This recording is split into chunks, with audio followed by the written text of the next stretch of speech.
6 months. It has almost been 6 months since our last solo episode. Far too long, if you ask me. Welcome to The Growth Concept. I'm your host, Kearney Upton, and I'm on a mission to empower growth through these real, exact conversations. Now, the purpose for this episode is to walk you through the story on quitting my full-time job and the 5 lessons I've learnt from scaling my business so far. And I'm sure I've plenty more failures and lessons to learn. But the whole point of this is just to document the journey. Like, I'm 20 years old in Perth, Western Australia, building Perth's largest marketing service business, which is a big ambition. But with documenting the journey, I can look back on, especially you can look back and see bits and pieces where I went wrong and tailor that to your own experience. So starting off on what's been going on for the past 6 months. So it's been one of the biggest years of my life. So far, it's been hectic. So in February 2026, this year, I quit my full-time electrical apprenticeship after 3 years. I had so many people telling me, "Oh, you're so stupid for quitting your apprenticeship. What are you doing? That's security. It's certainty right there." Hence why it made this decision so hard, because it was guaranteeing certainty. It was guaranteeing me a paycheck, and I was keeping everyone happy. But I wasn't happy, and I knew something needed to change. And at this time of my life, I had my business, my podcast, my studies, working 40 to 50 hours a week, plus relationships and family time. I was maxed out. So looking in, I knew something had to change, and it wasn't going to be sacrificing my business. It wasn't going to be sacrificing the podcast or family or friends' life. So, well, that leaves me one option: full-time work. So that's exactly what I did. So easier said than done. I'm well aware walking away from your full-time job isn't easy, and it's not meant to be. But with my story and journey, I hope to inspire you so you realize that you're far bigger than just a paycheck. Your dreams are worth more than that guaranteed income you're going to get each week or month. And at first, it's hard to see that because it's that security. You're in your comfort zone. Think about how we have evolved over time. Like, if you're looking at the caveman days, the person who was so ambitious to explore new land and to try these new things often died. So we've evolved with that scarcity mindset of that security, because that's what kept us alive for so many years. So you're actually rewiring your whole brain, which isn't spoken about, but you have to do it. So let's go back in time. So this camera I'm recording on right now, I bought this May 2025, I think. What year is it? 2026. Yeah, May 2025. And let's go back in time even again. Okay, so I graduated school in 2023, graduated school with a piece of paper and a bunch of limiting beliefs. And I knew I wanted to get into business, but I didn't know what. So I was faced with a crossroads. I was doing a lot of work one day on figuring out what I should start, whether I should start consulting, sales, some e-commerce business or stock trading. And Mum said to me, "Kearney, you got to do something with your time. You can't just say you want to become this business owner when you have no product or service to offer." And I thought, okay, good point. So we got my apprenticeship. Because in the end of the day, I didn't know what I wanted to do. So getting a guaranteed paycheck is a good idea. If you do not know what you want to do, try a bunch of shit in a job. Like, get a job, get your paycheck, and just try so many different things. This is exactly what I did, and I eventually found it after 2 years of working a job I knew I didn't want to work for 40 years of my life. So I got my full-time job like a month after I graduated school. After working a few years in the trade, I knew this isn't something I wanted to do. So I had to find a solution. After weeks and months of reading up on so many different resources, I eventually knew what I wanted to get into, obviously podcasting. And I didn't realize at the time, but getting into this industry has brought me so many business connections, leads, and has helped me with my relationships tenfold. So how I identified this is I was breaking down my skill sets, what I hated, what I loved, what I was good at. I knew I was good at communication, building relationships. Okay, well, what can I build around that? And obviously the podcast came to mind. So that was July 4th, 2024. I came up with the podcast idea, launched September 3rd or 27th, 2024. And I've been consistent every week or every 2 weeks for 2 years, which has been incredible. I'm so thankful for you, for your support, and for the consistency of the show. It's been incredible. And then fast forwarding, if that's a word, fast forward to 2025, May, when I bought this camera for the first time. And when I realized that I can make this work, it all started to change. May 3rd, I bought the camera, and by the end of May, I was shooting professional real estate for a business mentor of mine. Shout out, Sam Moyer. You're an absolute legend, man. And yes, I got this job with having good energy and a network. I didn't have the skills to build from. So this is something that I needed to get skilled in. So we're doing a lot of research, market research, and just trying stuff. I got the gig. Yes, it was unpaid, and looking back at the footage now, it's so hard to watch. It was a start. That one experience brought me that confidence that I could build from moving forward.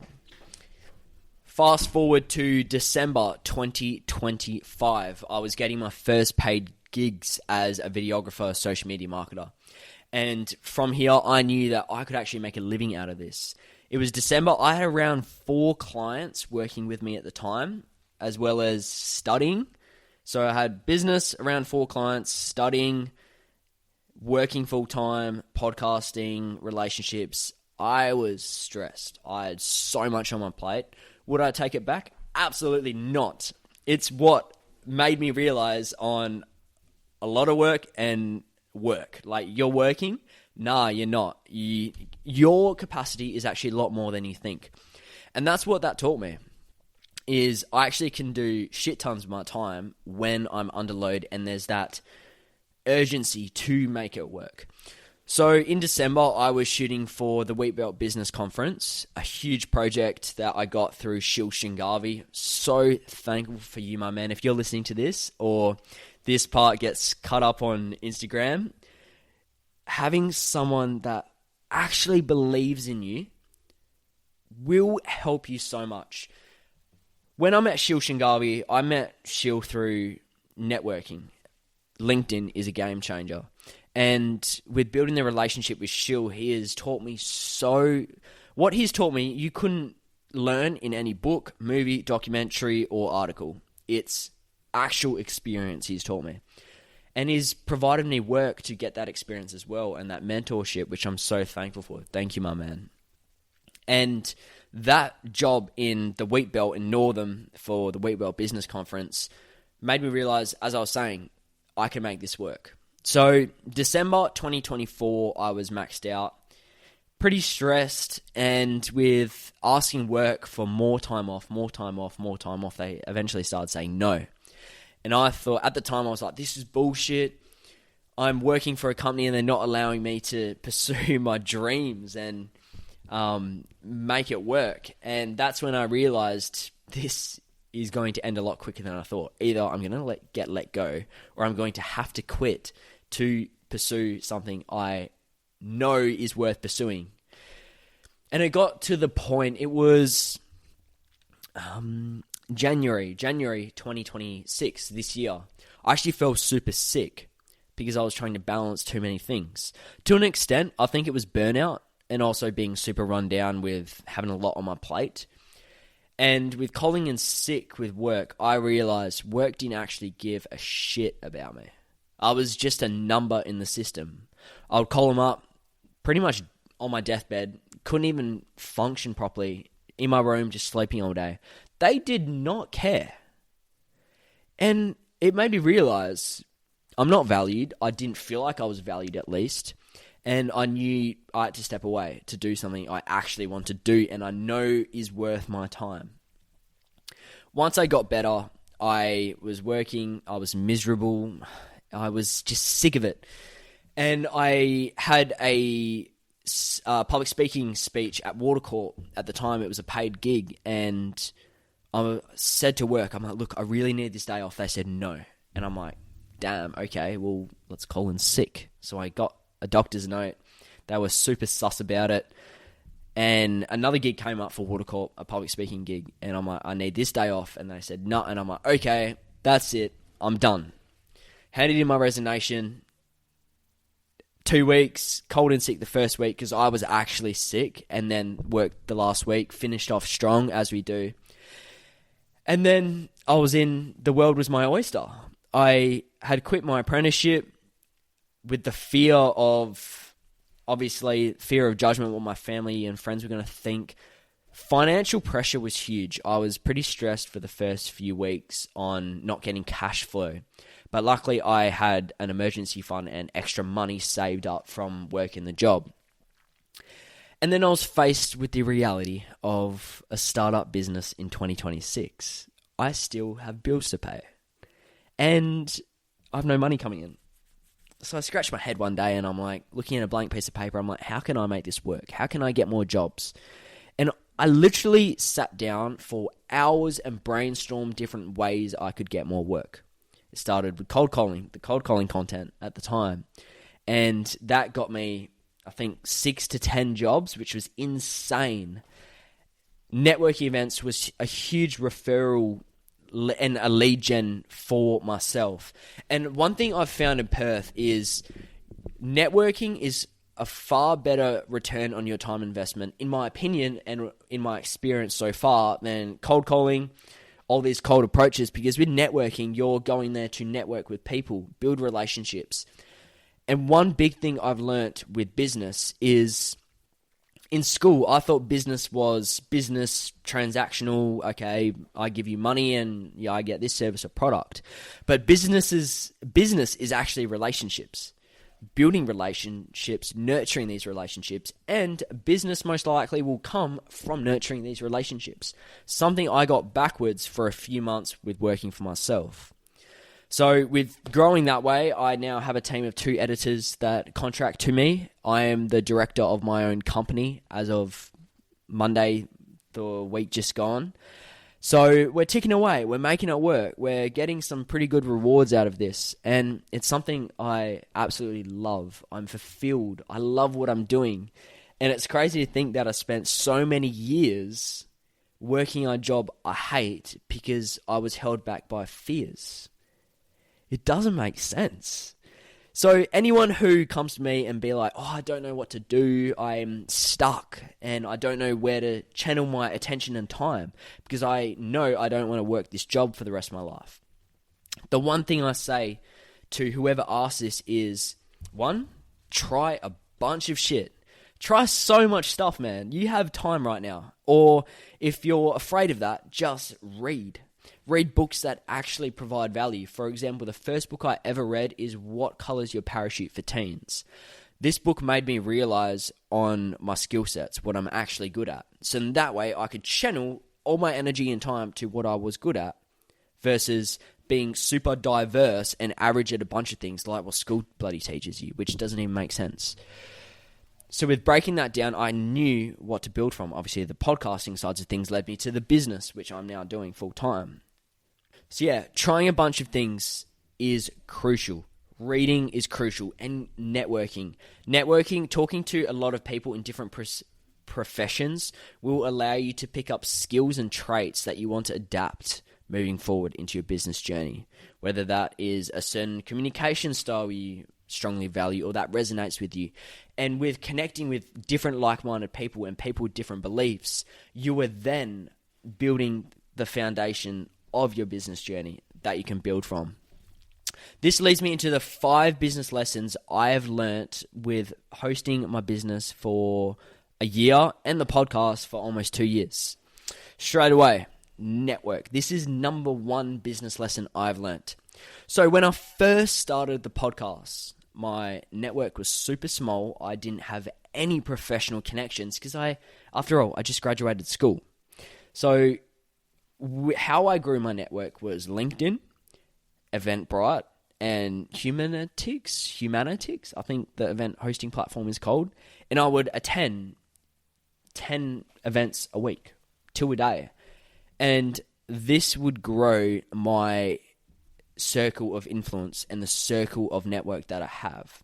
And eventually it got to a point where I was no longer reaching out to people to do podcasts. They were reaching out to me. I was being discovered by professionals in their field to then collab on a podcast. And that experience of growing my network taught me the valuable lesson on, if you're in Perth, networking, we thrive off connections here in Perth. If you're not networking in Perth, no one knows about you unless you have a strong personal brand. But even that is networking. So I was faced the very same challenge when I quit my full-time job, the lack of clientele network. So what did I do? Apply the exact same principle from growing the podcast to growing my business. Events, Eventbrite, reading books, going to these networking events. I kid you not, it was a month and a half ago, I went to an event every single day to try and build business relationships. The month just gone was the biggest month I've ever had in business. And the reward of that in relationships was priceless. And also the reward of that financially was worth more than working 4 months in a full-time job as an electrical apprentice, which is the spin out.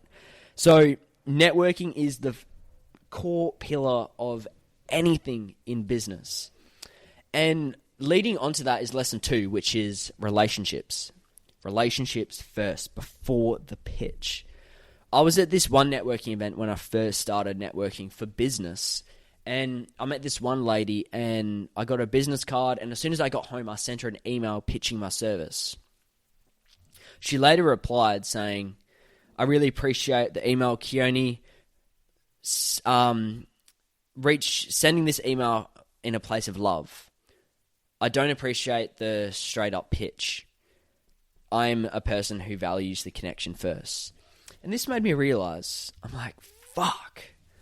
Oh, I fucked up that relationship. But yes, I did. I screwed up. I am a man. I'm stand up to my mistakes. I did screw up that relationship. I shouldn't have gone out and just pitched my service straight away. That's wrong. Like, we're humans. We connect with human connection. That's something I'm huge about in business. And from that very moment, I'm lucky that happened very early. I then adjusted my approach to relationships first. Put business aside for a second.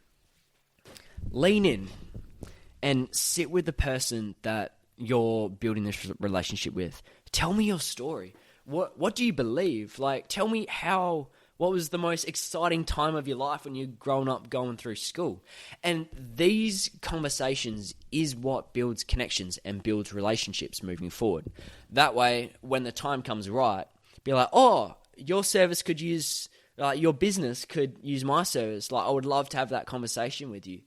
And because you've invested into the relationship and you've built that connection, it's far more likely to convert compared to if you're jumping in a business call hoping to sell your product or service, which you're not. The rate of success is far less compared to investing in these relationships.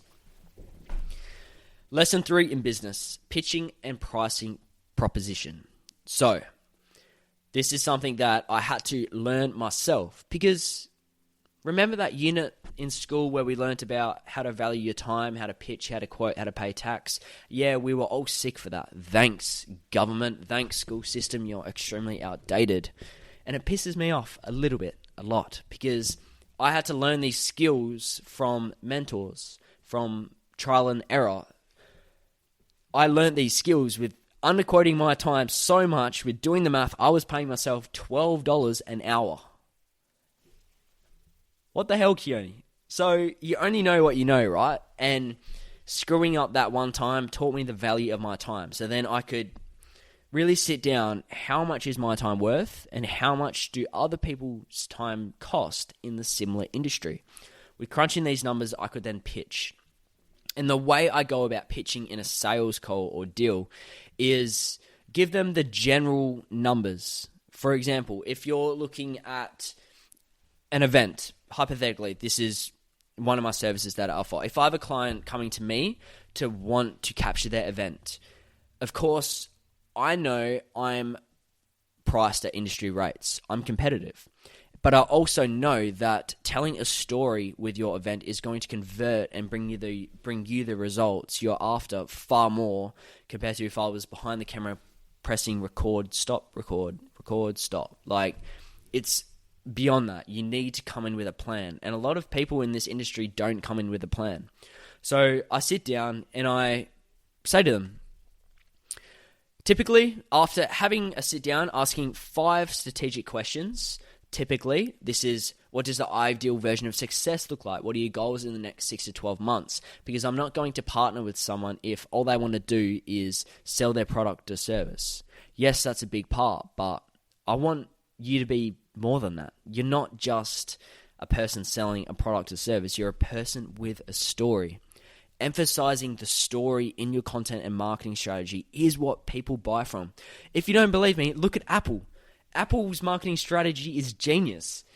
If you have an Apple phone, you didn't buy that Apple phone just because you know it's good. You bought that Apple phone because you bought the creativity, innovation, and the outcome Apple has sold you. That is genius. Why aren't we all adapting our marketing approach to Apple's marketing approach? Sell the emotion, sell the outcome, and sell the result, not your product or service. Because after all, we all buy from people to people, not product or service. So we need to connect with people. And the way to do this is to tell a story in your content. So after breaking down all of that with the client sitting with me, whether it's in person over a flat white or cappuccino or over Zoom, we ask these questions, and then it will become the delicate stuff, the dollars and cents. And this is when I say, look, my pricing ranges from $800 to $5,000 for event coverage. Whereabouts do you sit in that? And shut up, let them answer. And if they have questions like, oh, why does it range so much? Then you can say, well, it depends what you're after. If you're wanting a 2-hour documentary on the story of each keynote speaker, of course that's going to be closer to $5,000 because the work is weeks of work compared to a couple of highlight reels where the cost and the time is far less. It's just one of those things you got to break down. When you give them the spectrum and range of the pricing of your product and service, then you can tailor the approach to their range. That's been a big learning curve, and this is something I'm still learning. Pricing and positioning is something I'm still learning to this day, and it's going to be something I'm going to be learning for a while because we're not taught this, and to an extent, you have to rewire your brain to think this particular way. Lesson 4, let's smash through this. Last 2, professional and personal branding. Your brand is your digital image online. For example, when you search up your name, does a random guy in Bali sipping a Bintang beer come up? Or do you come up? This is so important because when people search for you, whether this is a job interview, a business client, or a relationship that you're trying to build, they're going to research you. I research all my clients before I work with them because I want to make sure the person I'm working with is someone our values align, that I'm not just working with them for the sake of working with them. I want to make sure we have a similar belief system or value system, most importantly. The reason why I say this is your brand is your digital image online. With the world shifting more digital than ever before, this is so important because once you start posting, once you start building a brand, opportunities will find you because you are aligning yourself for these opportunities through your personal brand. Lesson 5, have a lead engine. What this means, I don't want to sound too technical or salesy, but have a lead engine. For example, for me, this podcast that I'm doing right now is non-for-profit. I do not want to make money. I've had people offer me brand deals through podcasting, but I don't want a bar of it because That's not why I'm doing it. Yes, I've gotten business from this podcast, and that is my lead gen. Through this, I'm sharing my story, my journey, and this is what potential clients listen to. This is, if they're probably listening to this right now. And this is what people buy into, the story of yourself. So structuring your lead gen, whether this is your short form content, long form content, a podcast, articles, or some sort of documenting your journey. And I strongly encourage this. This ties into the professional and personal branding side. Is if you don't have that foundation, you are invisible. No one knows you. And if you start posting, and a few fears I have come across for myself and clients and friends starting to post for the first time, we have fear of judgment. That's normal. We are community creatures. We thrive off connection. And the judgment of, oh, what are people going to think? Like, honestly, what are people going to think? What if people hate my stuff? What if I get hate messages? The amount of hate comments I've gotten online is beautiful. It's good. I love it. Because if you're getting hate comments, that means some people disagree with you, and that's fine. They're entitled to their opinions. Same with you. You're entitled to your own opinion and your belief, and that's 100% okay. Being yourself, being your authentic professional self is what people buy into, and that's what will help with lead gen and your professional and personal branding. So I've gone through I've been trying to keep this under 30 minutes, which we're on track to keep this under 30 minutes. I've gone through the journey I've had from shifting from being a third-year electrical apprentice, the fears of leaving this job to pursue my business, which income's not guaranteed, success isn't guaranteed. The only thing guaranteed is the reps that you put in. And crunching the math, the more reps, the more likely it's going to succeed. So do so much volume that is unreasonable for you not to succeed. I'm a huge fan of Alex Hormozi, and that quote is from him. Credit to him. And most importantly, have a support system. Like, if the only thing you take away from this episode is this, have a support system. Really look at your circle of influence, whether this is your family, your friends. Do they believe you? Do they believe in you? Because if they don't, I would seek new influences. Really find that mentor. And if this podcast is that for you, I'm so thankful and I'm fulfilled if it is. That's the whole purpose. If you have any questions, if you need any help whatsoever, whether this is content, please reach out. I'll be more than happy to have a conversation, helps contribute and steer you to a path which may work if that's something that I'm qualified to do. But you're most qualified to help the person you used to be. And if this episode resonated with you in any sort of way, please share it with someone. Help someone. It costs nothing. And the return on this information they may be able to get will be priceless. Thank you so much for tuning in to this episode on the growth concept. I am so stoked on the journey so far, and I'm so happy that you're here for the ride. That's enough from me. Hope you enjoyed the episode, and I hope to see you on the next one. Ciao.